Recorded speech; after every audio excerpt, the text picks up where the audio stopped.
Hello， 大家好，我係準家居 Elise。唔經唔覺又過咗3個月啦，咁今日會帶大家翻嚟睇翻長華邨長治樓嗰個381尺嘅公屋單位裝修情況。入到門口嘅位置啦，呢邊有一個 C 字嘅鞋櫃啦。咁我哋都做咗依家好流行下面鏤空嘅，咁就將常用嘅拖鞋就踢入去做收納啦。咁正面呢個位置咧，我哋特登將個電視櫃咧就推咗出嚟，咁就擋住咗大門衝翻主人房門。入戶門側邊獅子櫃嘅位置，當初我哋就為咗將個走道擴闊啦，所以呢度就做咗個圓門位。咁呢個位置呢，我哋呢為咗佢可以更加實用，就走咗個底板，咁一啲高身嘅掃把、拖把甚至吸塵機都可以放呢個位嘅。另外餐邊櫃嘅位置啦，咁中間獅子位就係預留咗一個墊，就係做放水機嘅位置啦。咁下面呢個櫃呢，咁我哋都係走咗個底板啦。咁客人嘅一啲備用嘅餐椅同埋摺凳啦，就會收納喺呢一邊嘅。客人都有一啲大型嘅物件啦，例如嗰啲單車啊咁樣，我哋就留咗一個全高嘅櫃啦，就俾佢用嚟放一啲大型嘅物件啦。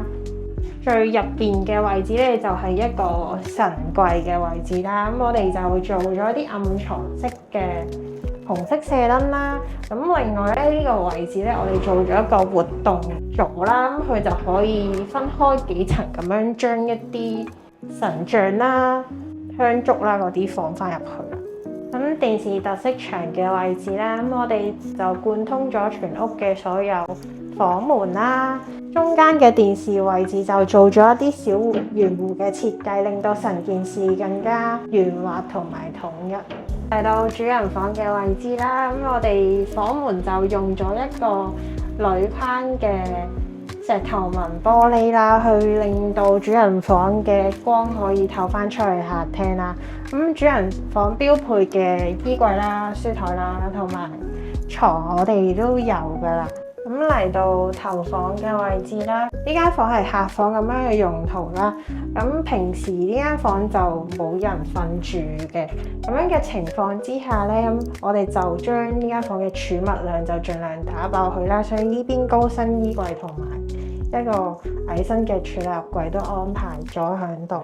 廁所嘅位置咧，咁依家廁所就做咗乾濕分離嘅佈局。咁魚廁嘅位置原先就會有一啲大喉啦、啲水管啦外露咗出嚟。咁呢啲水管係公家嘅，所以我哋唔可以去做入牆或者清拆封咗佢咁樣。所以我哋就選用咗一啲 PVC 嘅物料啦，去做咗包喉啦。咁樓上嘅隔氣都會喺個天花板度嘅。咁廚房嘅位置就正常水位同埋火位啦。咁呢邊咧就做咗一個拉籃啦，就收納一啲調味料啦、刀叉啦咁樣嘅。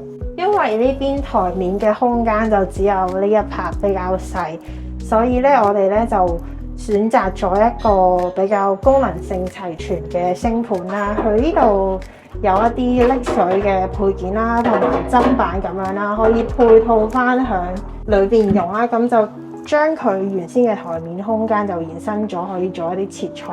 咁另外咧，外面嘅位置咧，我哋特登做咗一個獅子位啦，咁就放客人煲飯呢邊放飯煲咁樣啦，就釋放咗裏邊台面嘅空間咁樣。